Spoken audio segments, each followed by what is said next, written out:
Now we are going to discuss relevant learning factors, and under them it's the fourth part of learning factors. We have now anthropological evidence to discuss. Before we move on to this particular topic, we need to understand the very background of anthropological evidence.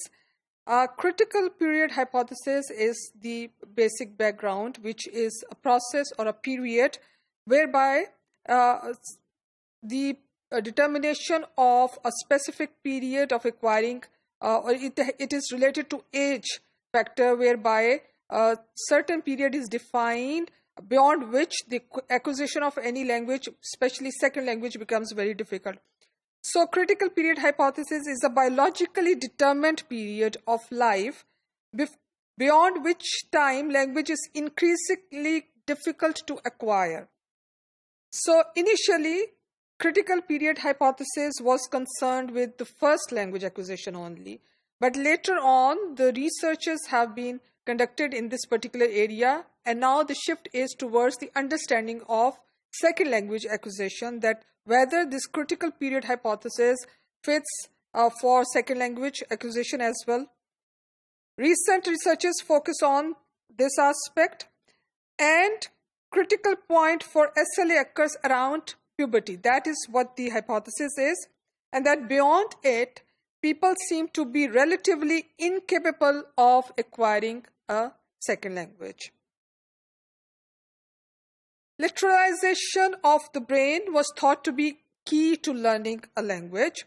Now, lateralization is basically a process whereby cognitive processes, or it's a neural functions, to be more dominant in one hemisphere.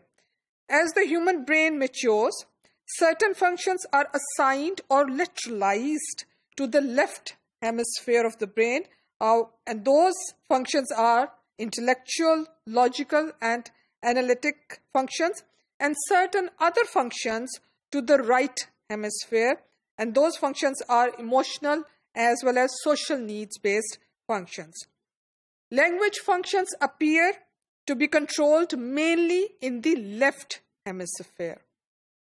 Let's see two point of views with regard to this particular topic. We have Eric Lindberg and then Thomas Cowell. Eric suggested, and some like other researchers, that lateralization is a slow process that begins around the age of 2 and is completed around puberty. So his view is that this process, where the function of language lies in left hemisphere, that this process begins around the age of 2 and is completed around puberty. Now, during this time, the child is neurologically assigning functions little by little to one side of brain or the other. Included in these functions, of course, is the language. So when the child is assigning neurologically these functions, there are certain two types of functions that we just mentioned earlier. And among those functions, the function of language is also assigned neurologically to different hemispheres. Adams performed a longitudinal study of a boy who at 8 years had no speech, underwent a left hemispherectomy, and then at the age of 9 suddenly began to speak. So you see, there are some views of these researchers whereby the age of puberty, the age of the starting of the process, as well as the speaking even after the age of 9 have been observed.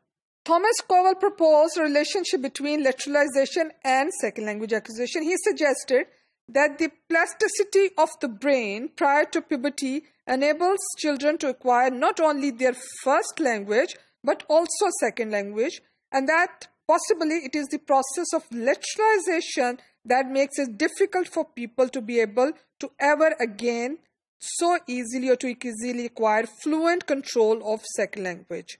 So again, his point of view is firm on the fact that beyond puberty it becomes difficult, especially to have authentic or native-like pronunciation. Scoville believes that one must be careful to distinguish the emergence, that is the starting period of lateralization, which is at birth or quite evident at 5, and the completion And according to him, completion takes place at the puberty age. Sociobiological critical period, that is something that Scoville proposed. We had the critical period hypothesis, and this is sociobiological critical period, which according to Scoville refers to the development of socially bonding accent at puberty, which enabling the speakers to form an identity with their own community and to attract mates of their own kind in an instinctive drive to maintain their own species. So this is important in terms of maintaining the social bounding. Scoville's conclusion is that there are foreign accents after puberty. Some adults have been known to acquire an authentic accent in second language after the age of puberty, but such individuals are few. So there is a possibility, but again the evidence shows that the number are very few with regard to those who acquired the foreign language even after, or foreign accent even after the age of puberty. So after that, now we come to the anthropologist evidence.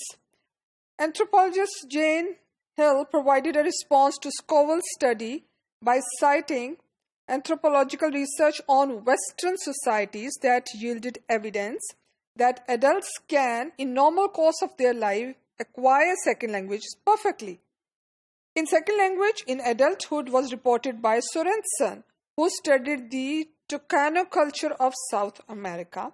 Now, according to that, at least 24 languages were spoken among these communities, and each tribe group identified by language it speaks. So you can well understand that they have the communities where 24 languages were spoken, and each tribe group was identified, or each tribe group had its own specific language, is an exogamous unit. That means people must marry outside their group. So that is how the people come to acquire language, that they are required to marry outside their group, and for this they almost always marry someone who speaks another language. Sorensen reported that during adolescence, individuals actively and almost suddenly began to speak 2 or 3 other languages to which they had been exposed at some point. So we see that the exposure to different languages, because the communities had more than 24 languages, and they were allowed to marry groups who had distinctive languages, and whereby the individuals can actively and suddenly begin to speak 2 or more other languages that they are exposed to. Field observation indicates that as a person approaches old age, he will go on to perfect his knowledge of all languages available for him. Fletch and Morris Gutzman, they cited that motivation, effective variables, social factors, and the quality of input as important in explaining the apparent advantages of the children. So we saw that it's not only the inter-communities interaction, but there are other factors also, which are social factors, motivations, and effective variables, which also contribute in the process of second language acquisition. To conclude, much of the neurological argument centers on the time of lateralization.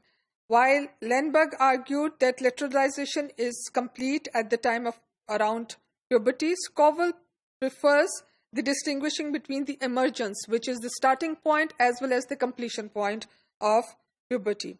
Based on anthropological evidence, Sorensen claims that during adolescence, individuals can actively speak 2 or 3 other languages to which they had been exposed at some time.